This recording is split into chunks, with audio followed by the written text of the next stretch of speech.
Estudiantes preguntan. Conozcamos a las y los estudiantes que participan en esta temporada. Florencia Quirós, Vicente Webster, Antonia Cartagena, Francisco Reyes, Nicolás Schoenfeld, Ainhoa de Saint-Pierre, Joaquín Salas, Camilo Jara.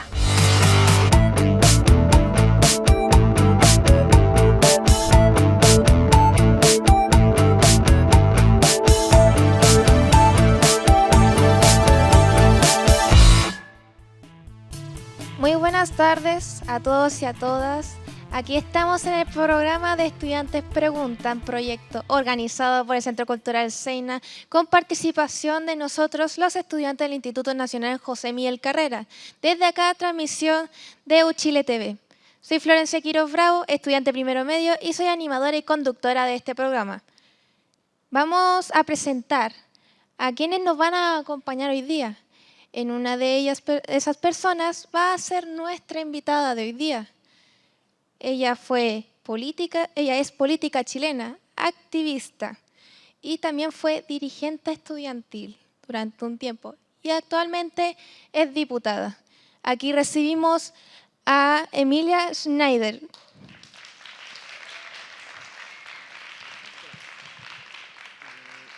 Permiso, voy a tomar asiento.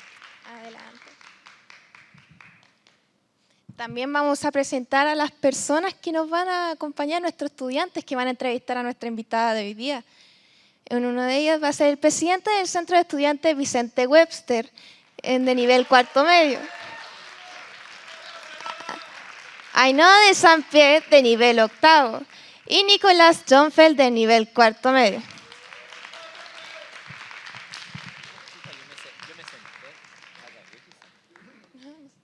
Así que los dejo con nuestros estudiantes. Empezamos con Vicente Webster y vamos con Estudiantes Preguntan. Muchas gracias.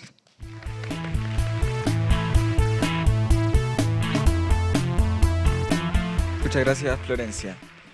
Emilia, ¿cómo estás? Muy bien, muy contenta de que me reciban acá, de la invitación, de poder compartir con ustedes como estudiantes, un poco compartir lo que hacemos en el Congreso, que a veces parece tan lejano. Así que muy contenta y un honor estar también con parte del Centro de Estudiantes. Muchas gracias, Emilia. Quiero recoger una cita de Ana María que dijo, hace no mucho, abro comillas, ¿disidentes los homosexuales? ¿Disidentes de qué? Si ser homosexual es una condición sexual de la misma. Manera como ser hombre o ser mujer. Cuidado con llamarles disidentes, porque es nuevamente negar las condiciones de género. Tras esa frase, que fue en una entrevista, ¿qué opina usted como diputada y la primera diputada, digamos, transgénero en la historia de nuestro país? Ahí está. Es una buena pregunta y es una frase muy provocativa. A ver, yo también me cuestiono profundamente el concepto de disidencia sexual y cómo se ha acuñado y cómo se ha utilizado en Chile. Yo creo que voy a hacerlo un símil cuando hablamos de mujeres y hablamos de feministas. Creo que son dos cosas distintas. Creo que en el debate público a veces se utilizan como sinónimos disidencias y diversidades sexuales o comunidad LGBTI. Y yo creo, en lo personal, que hablar de disidencias sexuales asume una posición política. No solamente ser homosexual o bisexual o pansexual o una persona trans, no es solamente un tema de identidad, sino que también asume una posición crítica respecto a cómo se ordenan las relaciones sociales, respecto a cómo la cultura quizás promueve una heterosexualidad obligatoria y otro tipo de identidades y formas de expresar afecto quedan vedadas o marginadas o sujetas a la discriminación y la violencia, ¿no?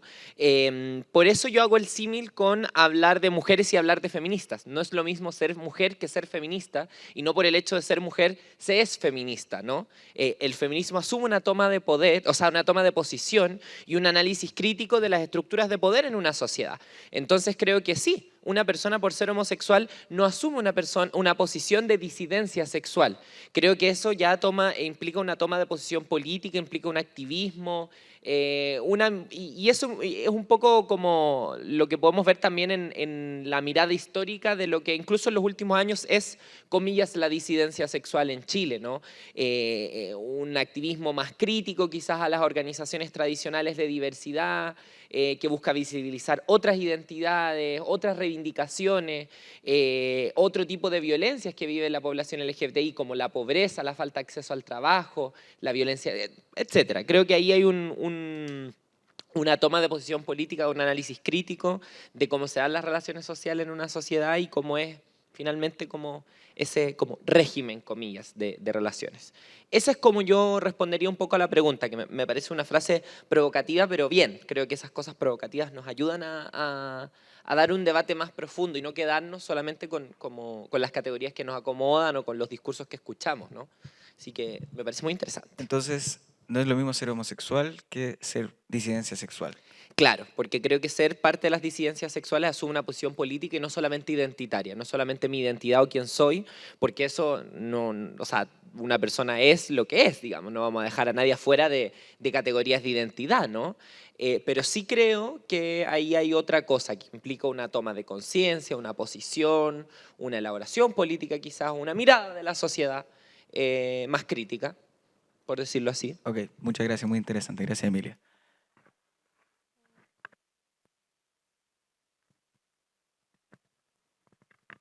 Bueno, Emilia, mi pregunta es la siguiente.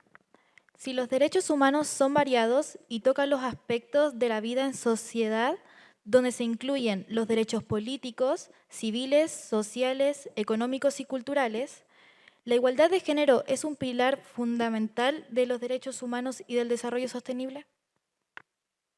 Es una muy buena pregunta. Yo debo decir antes de seguir que pude ver un poco de sus preguntas anteriormente y me gustaron mucho.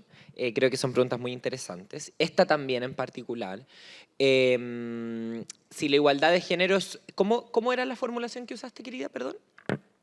La igualdad de género, que es un pilar fundamental de los derechos humanos y del desarrollo sostenible. Sí, yo creo que la igualdad de género y terminar con el sexismo, para ampliarlo incluso más, no solamente igualar las condiciones de los géneros, digamos, como hombres, mujeres, etcétera, sino terminar con ese sexismo que a todas las personas nos de alguna manera oprime, ¿no? ¿Y por qué digo esto? Porque creo que no basta con igualar, por ejemplo, las condiciones de las mujeres a los hombres. Creo que es una sociedad que basa los derechos, las cargas de trabajo en el sexismo, una sociedad que está condenada a reproducir la desigualdad, ¿no? Entonces hay que sacarnos ese sexismo que a todas las personas de alguna manera nos compele a hacer de una manera, a tratar de encajar de cierta forma con la idea de hombre, la idea de mujer, etc.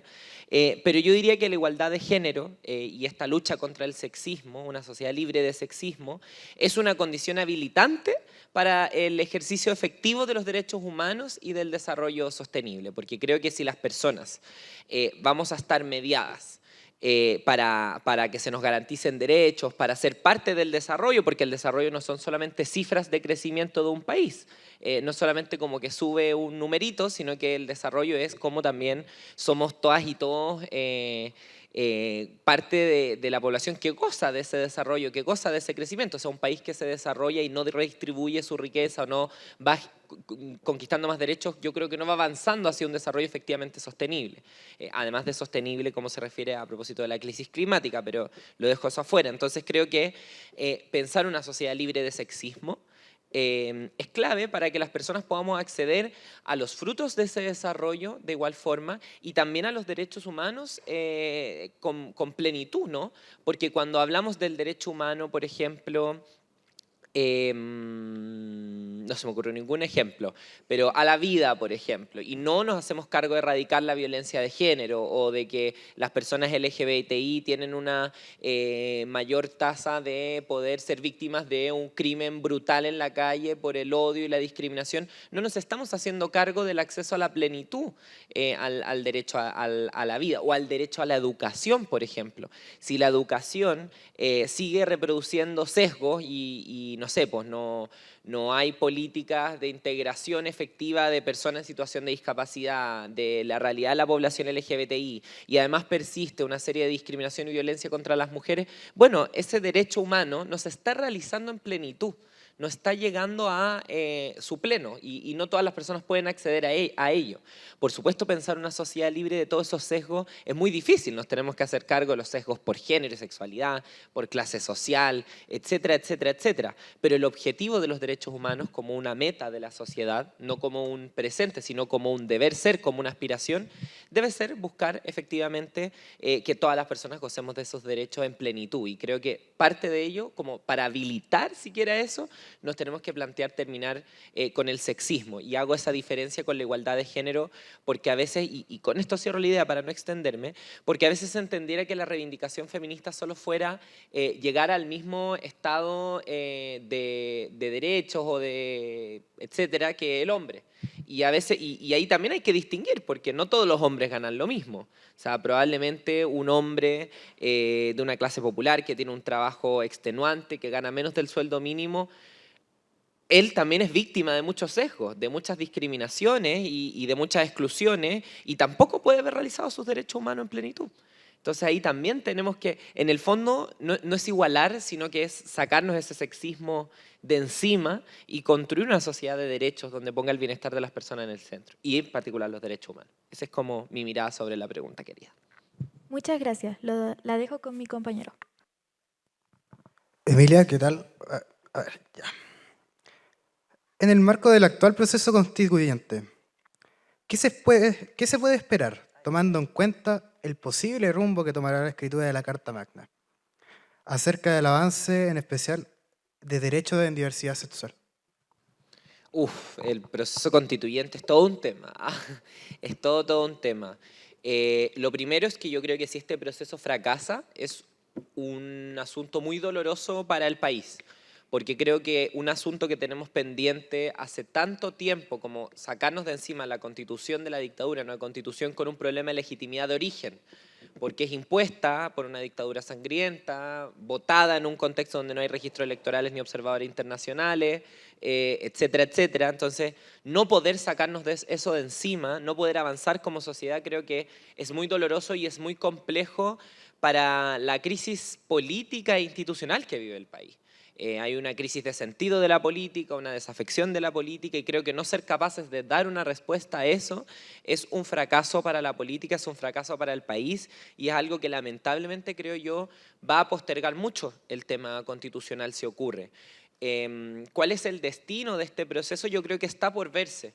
Yo hoy por hoy no veo una actitud de quienes tienen la pelota en este proceso, que es el Partido Republicano, un partido de ultraderecha, que ganó la mayoría legítimamente en elecciones democráticas, pero que hoy por hoy pareciera ser que está más pensando en hacer una constitución para hablarle a su barra brava más dura, a su base más dura de ultraderecha, que pensando en acuerdos que puedan representar una mayoría del país, ¿no?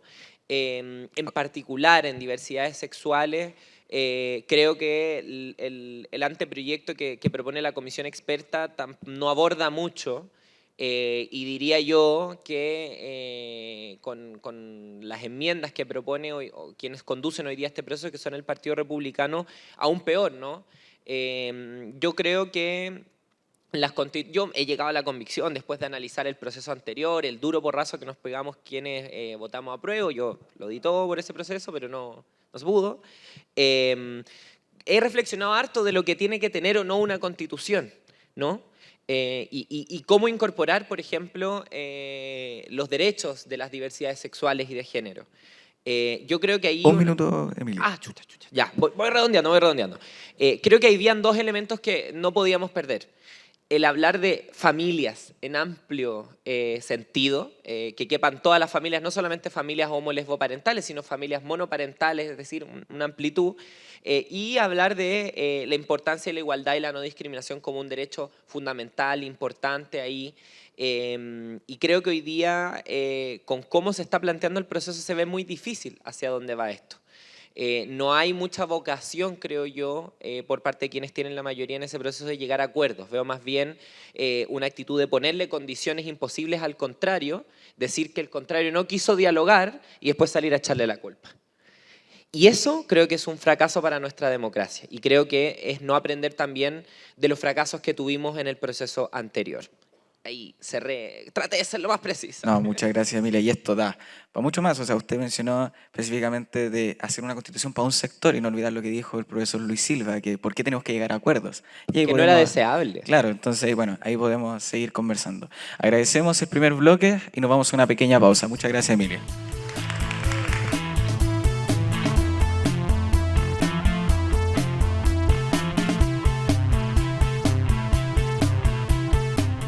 Ahí sí. Como una gran defensora de la educación sexual integral, voy a tocar este tema, que dentro de los petitores secundarios es lo que más se ha solicitado del último tiempo, al igual que filosofía desde séptimo y educación ciudadana también para generar este pensamiento crítico. En ese sentido, Emilia, ¿cómo debe ser incluida esta misma en la malla curricular? ¿Como una nueva asignatura mediante orientación o simplemente si desea reemplazar una que otra asignatura que realmente no ayude mucho al futuro de los estudiantes? ¿Qué considera mejor en esos casos? 3 ideas para esta pregunta. Lo primero es que en tu introducción creo que dices algo que a mí ya me alegra mucho y me habla de lo que hemos avanzado. Pese a que estamos en un momento muy duro, creo yo, para este tipo de ideas, por el avance de discursos más ultraconservadores. Cuando yo era estudiante secundaria, ni hablar de educación sexual integral como una cuestión puesta en los petitorios. Cuando yo estaba en la universidad, al principio nos decían, no, posmoderna, ustedes distraen el foco de la lucha porque esto no tiene nada que ver con lo que estamos peleando. Y hoy día, yo como diputada voy a los liceos del distrito, particularmente aquí en la comuna de Santiago, y es increíble ver cómo se ha posicionado como una cuestión fundamental para las y los estudiantes hoy. Y ahí creo que es la importancia de abrir estos debates. Porque hoy día, y tú lo decías a propósito de la formación de pensamiento crítico, proyecto educativo, ese tipo de preguntas, bueno, hoy día si no estamos haciendo una educación que le haga sentido a la generación que está en el colegio, a las nuevas generaciones, ¿qué estamos haciendo? Esta educación tiene que servir para pensar el futuro, para preparar gente que luego aporte al país, que sea ciudadanos, ciudadanas, que se relacionen democráticamente a través del diálogo, que valoren la diversidad, etcétera, etcétera, etcétera. Pero lo que enseñamos hoy día tiene que hacerle sentido a los desafíos que enfrenta la juventud en el presente. Si los colegios no son solamente para enseñar a sumar y restar, son un espacio ante todo de formación de ciudadanía y ante todo también de dotar de sentido. Entonces, la educación sexual integral creo que se enmarca en eso y en el desafío que tenemos también de la convivencia escolar. Porque cuando se habla de convivencia escolar está el lugar común de no, la violencia en los liceos y las protestas y la cuestión, pero la convivencia escolar también es cómo dentro de las comunidades damos herramientas para que haya un mejor diálogo, un mejor espacio de encuentro para fortalecer la comunidad. Y yo creo que trabajar cuestiones como la salud mental y la educación sexual integral responden a eso. Ahora, sobre la pregunta, dicho estos 2 puntos, porque me voy a otros temas, yo no tengo resuelto qué es lo mejor. Es un debate muy abierto, incluso cuando hemos estado trabajando el proyecto de ley con el gobierno, cuando trabajamos los proyectos que se presentaron antes de este periodo, siempre teníamos la duda, porque es una división dentro del mundo pedagógico si lo mejor es una mirada transversal o una asignatura en particular. Yo creo que lo más importante, más que cómo se le da esa bajada, yo en lo personal me tendría a inclinar a tener una asignatura, porque creo que a veces lo que es de todos no es de nadie, porque nadie estaría como a cargo de eso mismo, pero yo creo que lo fundamental tiene que ver con cómo la educación sexual integral, además de ser una ley, un plan nacional, pertinente a la edad de cada estudiante que vaya acompañando esos procesos, no apurándolos ni ocultándolos, sino viviendo cada etapa, lo más importante son 2 cosas. Primero, que la educación sexual integral, para hacerse realidad, tiene que ir acompañado de una modificación de la formación de las y los profesores. Es decir, en la universidad, cuando se enseña pedagogía, se tienen que enseñar estas cosas, porque los profesores no tienen por qué estar capacitados para hablar estos temas. Y también a veces les toca hacer primera acogida de cuestiones que pueden ser delitos, como una estudiante si se te acerca a denunciar una violación. tú actúas como primera acogida de un delito. Entonces es fuertísimo. Estos temas se tienen que enseñar en la formación inicial docente, o sea, digamos en la universidad, pero también en la formación continua para profesores y profesoras que están hoy día en el sistema, porque si no, no vamos a lograr entregar una buena educación sexual y afectiva integral. Y lo segundo es que toda esta política tiene que constar también en una reforma curricular. El currículum es, bueno, lo que orienta toda la educación chilena. Yo creo que tenemos un problema con cómo entendemos los currículums, como que fueran una torre de contenido, y en realidad yo creo que son objetivos de aprendizaje. Y creo que estos objetivos de aprendizaje deberían estar en una reforma curricular, para que se entienda que es parte, que no es solamente un plan aislado, sino que es parte de una mirada sistémica del currículum, etcétera, etcétera. Entonces yo creo que eso es esas dos cosas son lo más importante. Yo me inclinaba por un curso en particular, pero me han ido convenciendo otras miradas, así que estoy abierta y creo que eso es un debate pendiente todavía. Pero para mí lo más importante son esas dos cosas. Justamente, o sea, al final de cuentas lo que es todo no es de nadie, pero también hay que pensar que hay un profesor o profesora en esa aula que tiene que impartir esa clase en particular, y bueno, la formación que debe haber detrás y la preparación, un debate muy amplio. Así que, Ainhoa. Considerando la importancia de la educación sexual y la igualdad en nuestra sociedad, ¿cómo cree que estamos abordando los temas de educación sexual en las escuelas y en la sociedad en general? Además, ¿cuál es su perspectiva sobre la importancia de garantizar la igualdad de derechos y oportunidades para todas las orientaciones sexuales e identidades de género? ¿Y cómo cree que podemos seguir avanzando en este sentido? Parto de atrás para adelante. ¿Cuál es la importancia de que en los colegios, en las escuelas, liceos, etcétera, se resguarde a las y los estudiantes de la discriminación, se resguarden los derechos de las diversas identidades sexogenéricas que pueden convivir en una comunidad? Creo que es la misma importancia que tiene que las escuelas se hagan cargo de la diversidad de realidades que tienen. O sea, hoy día, ante la falta de políticas claras contra la discriminación en las escuelas, tenemos dos situaciones muy complejas. Estudiantes LGBTI interrumpen su trayectoria educativa, es decir, pueden salirse del sistema educativo, y eso es una derrota para un país. O sea, perder estudiantes es una derrota para un país. Entonces tiene que ver con proteger esa trayectoria educativa y con que también tenemos un drama. O sea, no es un secreto para ustedes, me imagino que están en las escuelas, que hay muchas noticias que a mí me llegan a la Comisión de Educación de la Cámara, de estudiantes LGBTI que se quitan la vida, que atentan contra su vida, producto de esta discriminación. Entonces tenemos jóvenes que interrumpen su proceso educativo, jóvenes que se quitan la vida, y eso para mí es una urgencia de atender. Y lo es, digamos, y ambas cosas son una urgencia para todas las realidades que pueden convivir en una escuela. Distintas clases sociales, personas en situación de discapacidad, de distintos orígenes, nacionalidades, etcétera, etcétera. Hay que proteger eso porque es fundamental.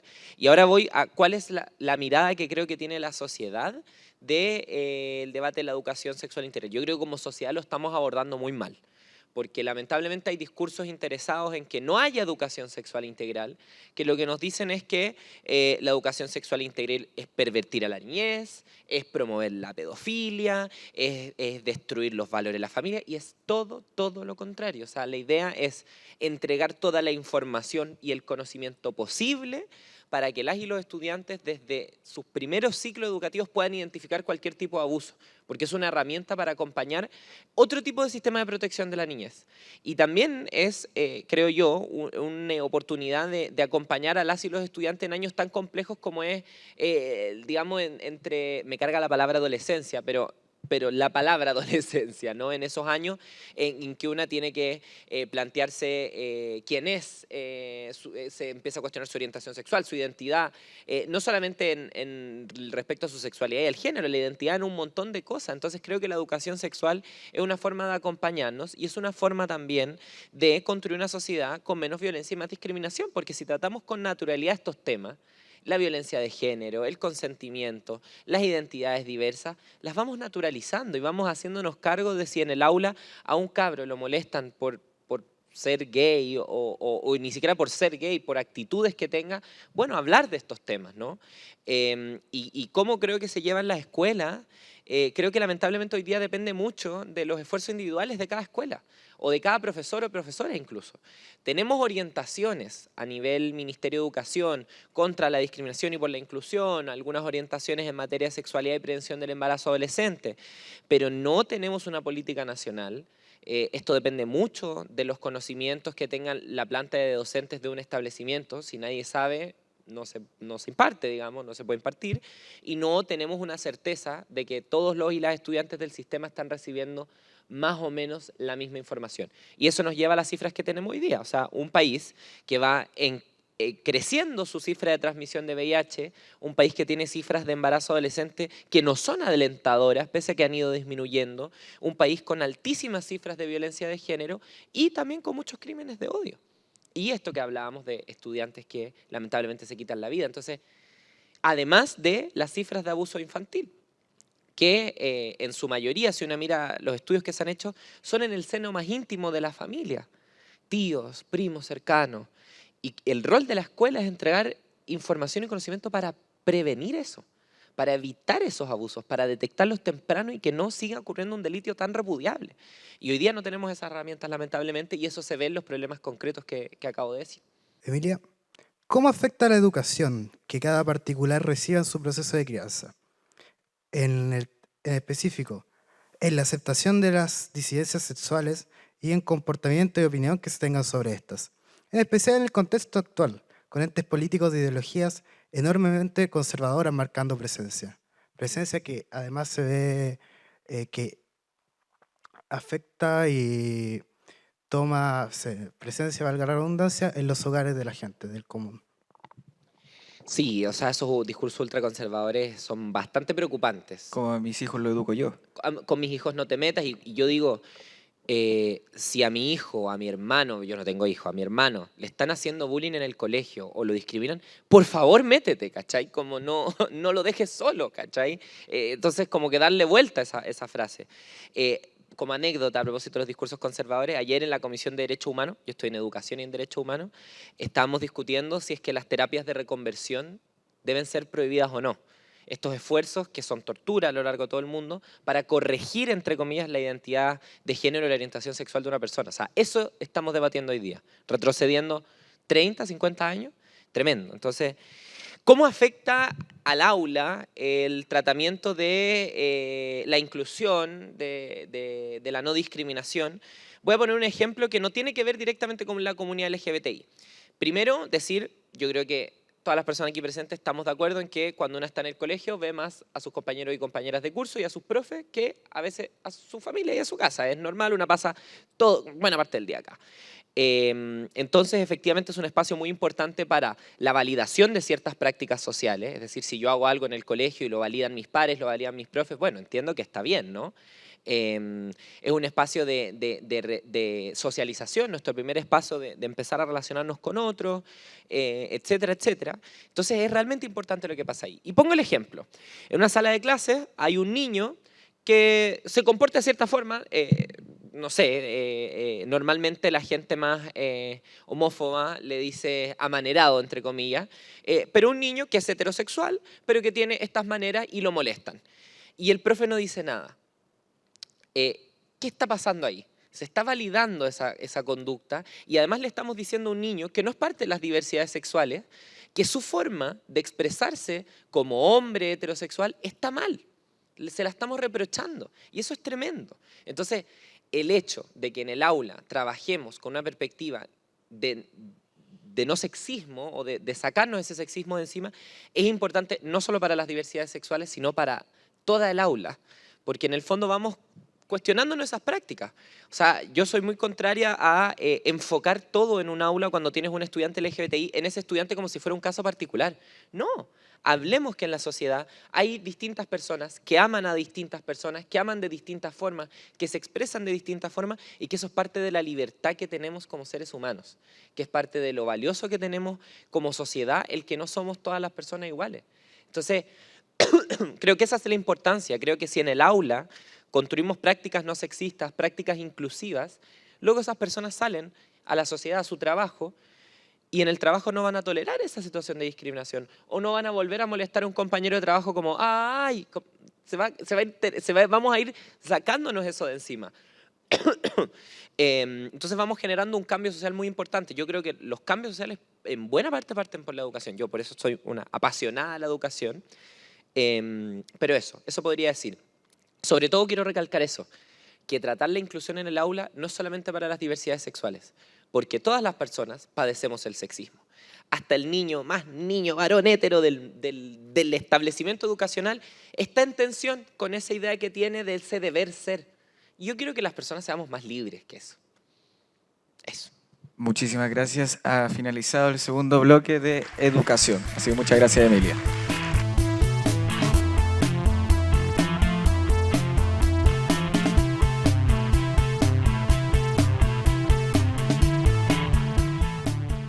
Ok, lo mío no tiene relación con lo conversado anteriormente, tanto por mi parte como por parte de mi compañero, sino que vamos a hablar un poco más de política nacional, sobre el Frente Amplio particularmente.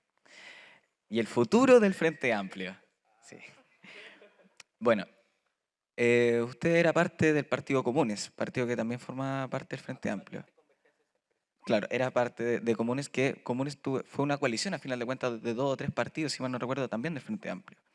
Y luego ya actualmente militante de Convergencia Social. En ese contexto que el Frente Amplio contiene partidos que no llega a las clases populares, no llega a esa masa que llega, digamos, movió al país en su momento, ¿qué le queda al Frente Amplio en un futuro y qué realmente le falta para ser la nueva izquierda en Chile?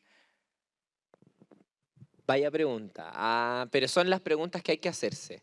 Ya, lo primero que yo creo que estamos en un problema para imaginar cualquier cosa que no sea un discurso de ultraderecha hoy día, porque creo que estamos con una sensación de que no hay futuro. La crisis climática, la guerra en algunos lugares del mundo, las crisis sociales sin respuesta como el estallido, sin una respuesta de la política, digamos, sin cambios reales. Entonces, creo que hay una sensación de que no hay futuro que es sobre todo compartida por nuevas generaciones, ¿no? De que está difícil tener esperanza en que se puede vivir de otra manera. Entonces yo creo que esa ya es una dificultad que tenemos todos los proyectos de cambio, de centro izquierda, de izquierda, donde sea. Y yo creo que el Frente Amplio efectivamente tiene un desafío. Yo creo que hoy día en la arena nacional se consolida más o menos como un actor que representa un porcentaje de la población que quiere cambios, un porcentaje más o menos que se ha mantenido estable en las últimas elecciones, pero efectivamente tenemos grandes desafíos. O sea, yo soy diputada del Distrito 10, donde está la Comuna Ñuñoa, que, bueno, conocemos la caricatura que hay con el Frente Amplio y la Comuna Ñuñoa. Creo que hemos tenido avances de tener autoridades que representen regiones, que representen otros sectores, pero tenemos el desafío de convocar mucho más allá de lo que hoy día se siente convocado por el Frente Amplio. Y yo creo que la forma de enfrentar ese desafío, y que es un poco la tendencia que tú mencionabas, ¿no? Al principio el Frente Amplio eran caleta de partidos, algunos que ya ni siquiera están ahí o que ya no existen. Y la tendencia ha sido ir juntándose, Y hoy día estamos con el debate de construir un solo partido, que se llame o no Frente Amplio, que represente un poco esta izquierda que surge al calor de las luchas sociales del ciclo pasado y que todavía tenemos una dificultad para relacionarnos siendo parte de la institucionalidad, reivindicando esos movimientos sociales de los cuales venimos y al mismo tiempo buscando respuestas en la arena institucional a esas demandas por más derechos sociales. Entonces, tenemos esa encrucijada y yo creo que tenemos que salir de las identidades partidarias que tiene cada uno, de las trayectorias, que por cierto una puede compartir. Yo vengo del mundo autonomista, que es muy distinto al mundo de revolución democrática, por ejemplo. Pero yo creo que nos une mucho más de lo que nos divide. Y yo creo que articulándonos en un solo partido somos mucho más capaces de salir a convencer a una mayoría de la población. Y cómo creo que podemos llegar más allá de la franja de clase a la que llegamos nosotras y nosotros, que creo que es una franja muy movida también por lo que fue el movimiento estudiantil universitario 2011 y 2017, 19, si lo estiramos hasta preestallido. Yo creo que es ofreciendo una mirada de futuro clara para el país. Bueno, entendiendo la importancia crucial de la salud mental en el bienestar general de la población, ¿cuál es su evaluación de los desafíos más apremiantes que enfrentamos en términos de salud mental? ¿Y cómo cree que estos desafíos se relacionan con otros aspectos en nuestra sociedad y sistema? Este yo creo que el problema que pones es realmente un problema muy de futuro, de presente y de futuro, porque uno puede ver en el mundo cómo cuando la gente saca, no sé, la canasta básica, los gastos como cotidianos de los hogares, se han ido sumando los antidepresivos, se han ido sumando ese tipo de cosas, ese tipo de respuestas a la evidente crisis de salud mental que tenemos en el mundo, que creo que se relaciona con un sistema económico y de trabajo que a la gente no le deja tiempo libre. O sea, a propósito del debate de las 40 horas, hoy día yo creo que ir avanzando a que las personas tengan más tiempo libre, más tiempo para su familia, más tiempo para descansar, es una cuestión ineludible para hacernos cargo del problema de la salud mental. Creo que también esta sensación de apocalipsis aporta mucho a esos problemas, este concepto de la angustia climática. Yo me declaro una paciente de angustia climática, o sea, la vivo caleta, porque a una le da angustia ver las altas temperaturas, etcétera, etcétera. Además de la falta de sentido que pareciera tener el mundo, ¿no? Porque en el siglo pasado una veía que habían en pugna nos gusten o no, dos proyectos, dos visiones de mundo muy claras. El socialismo, el capitalismo. Hoy día pareciera ser que se acaba la historia, como les gustaría decir a algunos, y no está claro para dónde vamos. Y yo creo que todo eso aporta a esta sensación de vacío, esta sensación de salud mental, sumado a los problemas que tiene cada persona, ¿no?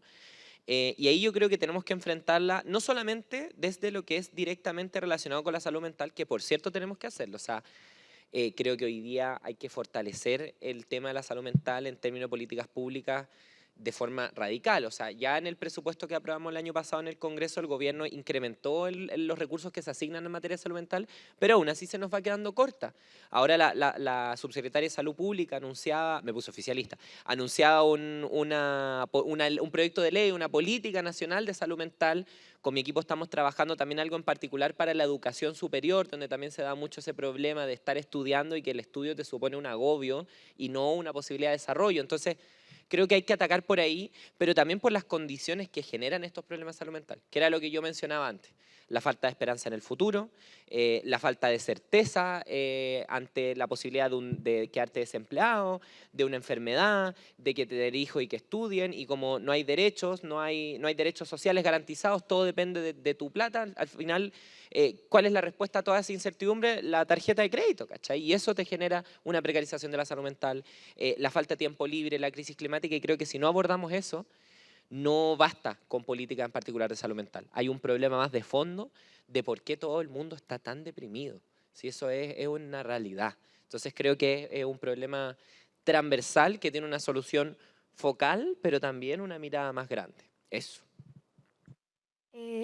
Bueno, igual tocando como el mismo tema, ¿cuál es su visión más personal sobre el papel del gobierno y la sociedad en la promoción y apoyo de la salud mental de todos los ciudadanos? Bueno, del gobierno no me voy a extender porque ya dije dos cosas que me parece que son positivas. Un incremento del presupuesto, el anuncio de una política en materia de salud mental que se está trabajando, que se está ahí también intentando implementar desde lo administrativo, que yo creo que es un paso en la dirección correcta, pero se necesita mucho más. Se necesita mucho más y necesitamos un acuerdo transversal en la política para ello, porque eso implica recursos, profesionales, reorientar servicios públicos, darle prioridad al tema. Entonces los esfuerzos del gobierno yo creo que tienen en cuenta de que esto es una prioridad, pero necesitamos avanzar mucho, mucho más. En segundo lugar, a nivel personal, como creo o a nivel sociedad, me parece que era, sí, sí, Sí, como su visión personal. mi visión personal sobre cómo la sociedad, yo creo que vivimos en una sociedad que promueve los problemas de salud mental, la verdad. Una sociedad cuyos valores son, soy mejor trabajador o trabajadora en tanto cuántas horas más me quedo fuera de mi hora de salida, soy soy mejor estudiante en tanto cuántos días más pasé de largo estudiando. Esos son los valores que se refuerzan. Soy mejor persona en esta sociedad en tanto más competitiva soy y más le gano al de al lado. Entonces eso es contra la naturaleza del ser humano, que es un ser que ha avanzado y ha llegado hasta acá a través de la colaboración, a través de, incluso si queremos, de la empatía. Entonces creo que no, que vivimos una sociedad que fomenta que estemos así. O sea, es brutal Es brutal que las personas vivan con la angustia si las van a echar de la pega porque no van a tener dónde vivir, porque no van a tener un techo sobre su cabeza. Es brutal que las nuevas generaciones crezcan sintiendo que no van a tener pega ni van a poder acceder a una vivienda nunca. Es brutal porque esa es la expectativa, o sea, la edad de una persona hoy día en promedio en que adquiere una vivienda cada vez es más alta y cada vez es más incierto. Entonces, si no nos hacemos cargo de esa incertidumbre, de ese abandono que nos genera una sociedad del sálvese quien pueda, que ya aquí me voy a embolar, pero que tiene que ver con el capitalismo, no vamos a abordar ese problema y no vamos a dejar de ser una sociedad que propenda a las personas a este tipo de problemas de salud mental. Porque todo eso, toda esa angustia de la vida, se suma a si yo tuve un problema con mi mamá, si yo tuve un problema con mi papá, si yo tengo un problema con mi abuela, el problema de mi familia, etcétera, etcétera, y que esa gente a su vez vive estas mismas angustias pues, y te las van traspasando y ta, ta, ta, ta, ta. Entonces, yo creo que vivimos en una sociedad que en realidad nos está condenando estos problemas más que emanciparnos. Y creo que los pasos del gobierno son correctos, pero hay que profundizarlos y eso requiere un acuerdo amplio. Y bueno, esto yo lo digo incluso de autocrítica y crítica a mis colegas. A veces estamos más enfocados en peleas muy lesas en vez de en serio trabajar por temas que, y esto suena un cliché, pero es que vamos a tener distintas miradas de la salud mental. Si derecha e izquierda no vamos a ser iguales nunca, pero no estamos ni siquiera debatiendo los temas importantes desde nuestras miradas ideológicas, que yo no soy una enemiga de la ideología, creo que la ideología es muy importante para explicarnos el mundo. Eso me fui en bola al final, pero es que tenemos que hacer cosas más importantes en la casa. Vamos con la última pregunta, Chofer, que queda poquito tiempo. Bien corta esta pregunta. ¿Qué prevé y cómo ve la participación de las disidencias sexuales en un futuro en la política? Yo creo que tenemos un gran desafío. O sea, yo creo que la participación política de las diversidades y disidencias sexuales ha ido increciendo en Chile. Hace poco falleció la primera concejala trans de toda Latinoamérica, que fue una compañera chilena de Lampa, para que la busquen, Alejandra.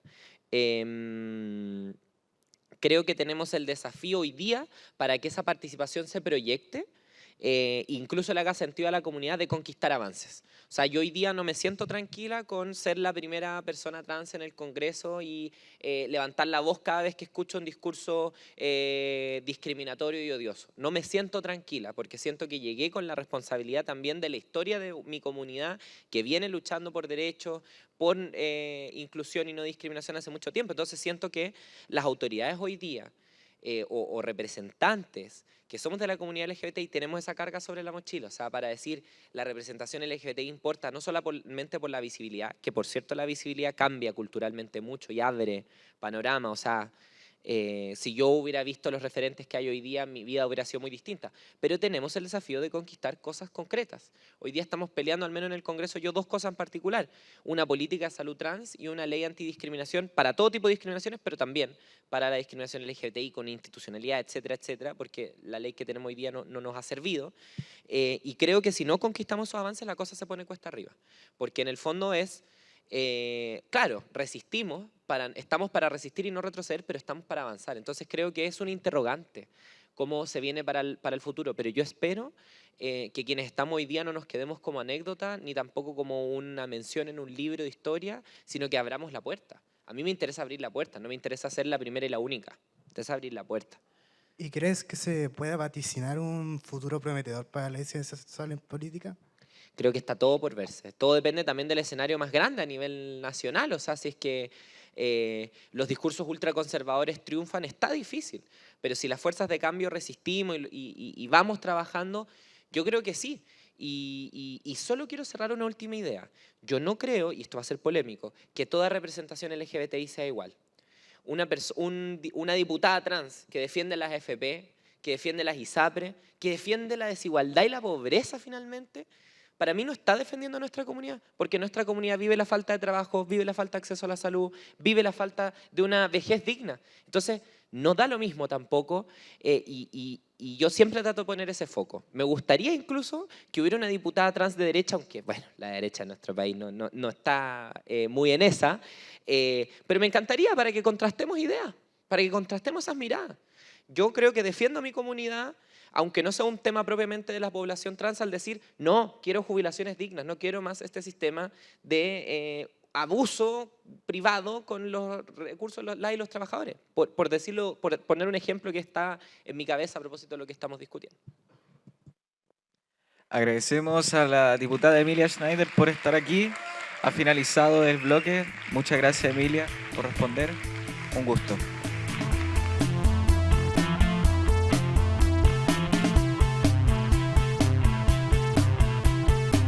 Finalizamos con el penúltimo bloque de este capítulo de Estudiantes Preguntan y pasaremos al cuarto bloque, que va a consistir en preguntarle a nuestra invitada preguntas del público que ya anteriormente fueron recolectadas. Pues vamos con la primera pregunta. Son 3 preguntas que van a ser dirigidas hacia usted. A su juicio, ¿Giorgio Jackson tenía responsabilidad política en el caso Convenios?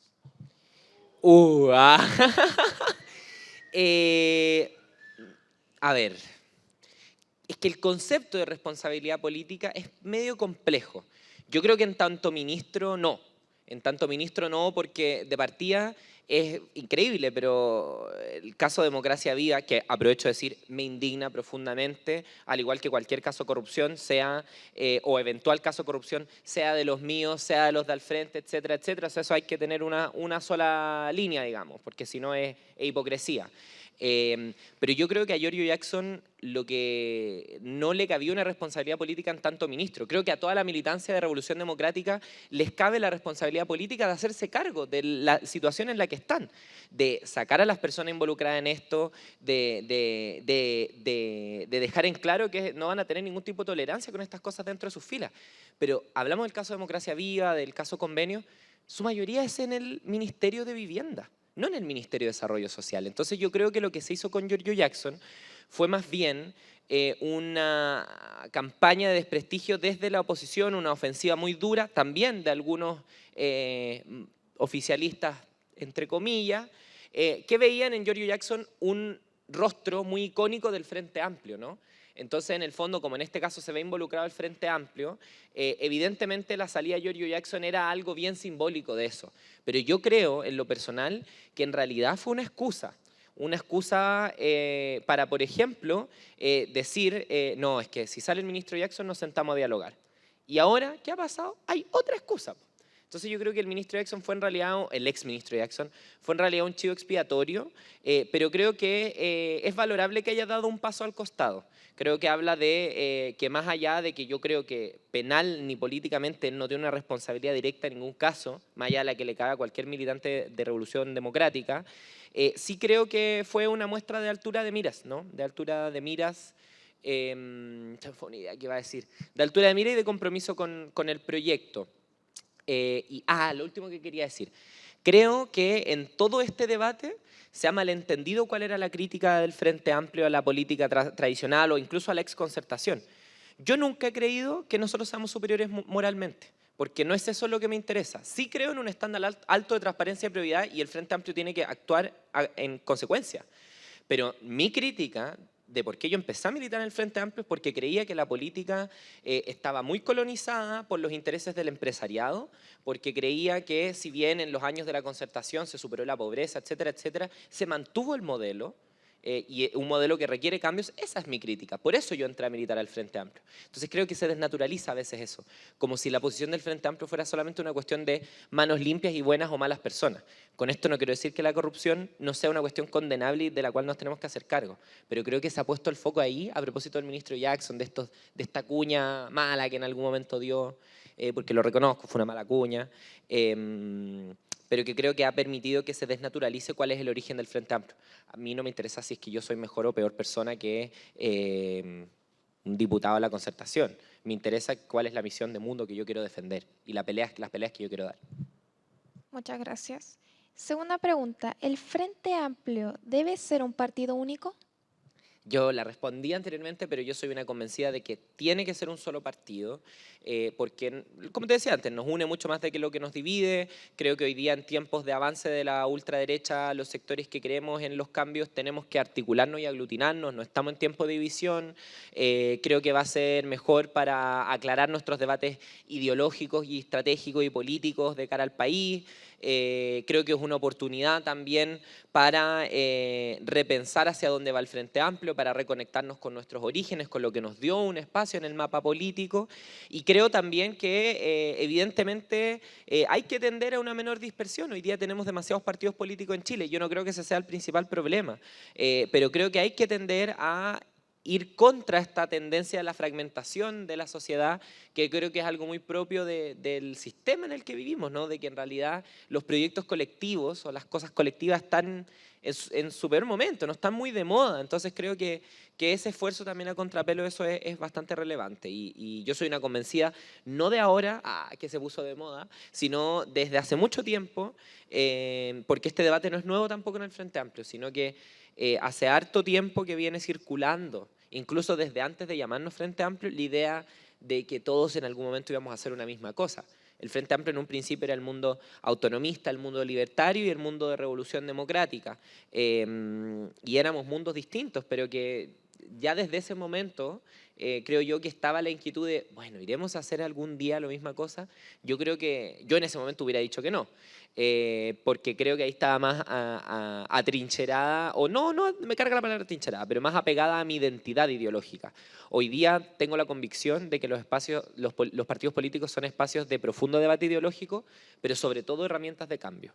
En ese sentido, los partidos y los proyectos colectivos son espacios incómodos a veces ideológicamente, porque lo que yo creo o los que los míos creen a veces puede entrar en tensión con lo que cree otro sector del partido. Pero la importancia del partido es que sea una herramienta para conseguir cambios, para vehiculizar cambios, para lograr esos cambios que venimos exigiendo hace mucho tiempo. Entonces, eso, estoy en esa mirada. Creo que va a ser un proceso muy positivo para robustecer el Frente Amplio ideológica, políticamente, estratégicamente, y también de recuperar el vínculo con los movimientos sociales, con los territorios, etcétera, etcétera. Que es algo que hemos descuidado porque la lógica institucional es una moledera de carne, te come brutalmente. Y tercera y última pregunta. ¿No es posible un nuevo proyecto socialista? ¿La victoria del capitalismo es definitiva? No, la victoria del capitalismo no es definitiva, pero creo que ya no la podemos, me voy a ir en volada, pero creo que ya no la podemos entender como el siglo pasado. ¿Por qué? Porque creo que las como oposiciones que habían en el siglo pasado están un poco superadas por el neoliberalismo y lo que significó esta idea que algunos decían del fin de la historia, ¿no? Que con la caída del muro, con la caída de los socialismos, comillas reales, se acababa un poco esta pugna y la victoria del capitalismo era definitiva. Yo creo que la victoria del capitalismo no es definitiva porque hoy día el capitalismo está haciendo crisis.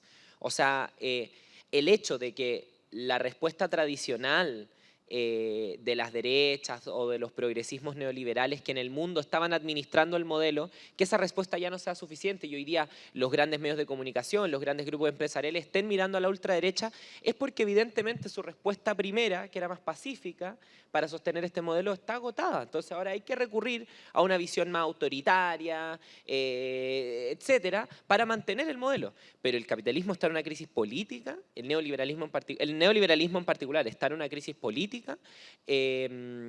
y también una crisis de productividad. O sea, nuestro país, por ejemplo, un país muy neoliberal, dejó de crecer hace mucho tiempo, porque ser un país que exporta materias primas tiene sus techos.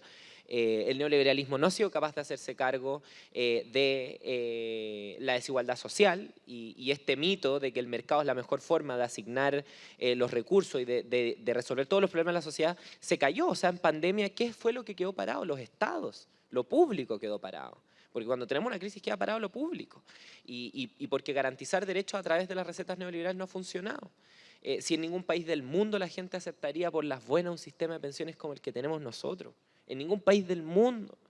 Entonces yo creo que el neoliberalismo, el capitalismo en su etapa neoliberal, está en una crisis concreta y política, entonces no, su victoria no es definitiva. El problema es que desde la caída de los socialismos del siglo XX, de los cuales yo soy profundamente crítica, no hemos logrado reconstruir una apuesta para la superación del modelo. No hemos logrado, solo hemos logrado algunas propuestas que le hacen un contrapeso, que insertan un cuerpo distinto en esto, reivindicaciones socialdemócratas, pero no tenemos una mirada distinta de modelo. Entonces, una no puede decir, quiero que se destruya el capitalismo y no tener automáticamente una propuesta de cómo organizar la sociedad. Además, el capitalismo no es solamente un sistema económico, es también una cuestión cultural, ¿no? O sea, el capitalismo, así como el patriarcado, también viven dentro nuestro, ¿no? Entonces, ahora para llevarlo más al presente, aterrizarlo un poco, tenemos que superar además esa cultura construida en torno a esto. Creo que hoy día tenemos el desafío incluso más amplio que darle una vuelta al capitalismo. Creo que tenemos el desafío de darle una vuelta al neoliberalismo. Y en esa alianza pueden caber personas que crean que dentro del capitalismo se puede vivir mejor. Yo no estoy de acuerdo, pero creo que lo que tenemos que superar hoy día es este sistema extremista de que reduce los estados al mínimo, o que en su peor versión, como el Chile, el Estado se vuelve el que subsidia el negocio privado con los derechos sociales. Y creo que esa es la primera tarea, ¿no? Darle un contrapeso a esta etapa del capitalismo que ha durado muchísimo. Pero yo sí creo que es posible un proyecto socialista, pero ante todo tiene que ser un proyecto socialista muy aterrizado en el presente. O sea, pensar que la toma del Estado y la centralización de la economía en el Estado, como se pensaba en el siglo XX, es viable, es, creo yo, muy iluso. Porque la sociedad es mucho más compleja, porque algunas empresas transnacionales tienen más poder que los Estados, porque hoy día el rol tiene que ser otro. Y creo que ahí le tenemos que ir dando la vuelta a esas cosas, y tenemos que ir dándole, aprendiendo también de los errores. O sea, y con esto sí que cierro, lo he dicho 3 veces, pero con esto sí que cierro. En el siglo pasado, un poco la oposición era igualdad versus libertad, y hay que reivindicar que el socialismo es ante todo libertad. Yo creo que vivir con derechos, vivir sin el apremio de que no te alcanza la plata para comer, de que no te alcanza la plata para vivir, es esencial para vivir libre. Yo no puedo tomar decisiones libres si estoy constantemente constreñida por el hambre de mis hijos, por la deuda de mi madre, por mi propia deuda. No puedo vivir así. Entonces creo que de los grandes desafíos es reivindicar la libertad, reivindicar que un proyecto socialista o un proyecto que busque superar las lógicas del neoliberalismo, el capitalismo, fortalece la libertad.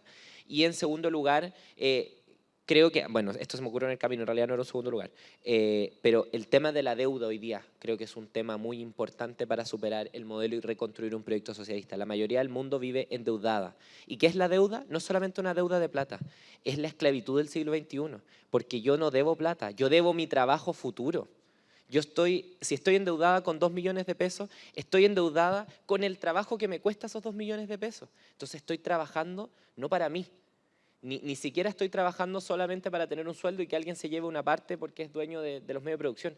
Estoy trabajando para esa esclavitud futura que suscribí. Entonces creo que ahí tenemos una serie de desafíos para superar este modelo, pero para antes tener una idea de cómo se organiza la vida más allá del capitalismo. Pero creo que lo primero es más allá del neoliberalismo, porque realmente, así como estamos, la cosa no da para más. Se ha deteriorado el tejido social, etcétera, etcétera. Eso podría decir, me fue un poco embolato que muchos temas, pero es que es algo muy apasionante. Perfecto. Muchas gracias, Emilia, por asistir a este bloque. Muchas gracias a ustedes. Y finalizamos con el capítulo de hoy y nos vemos hasta la próxima con Estudiantes Preguntan.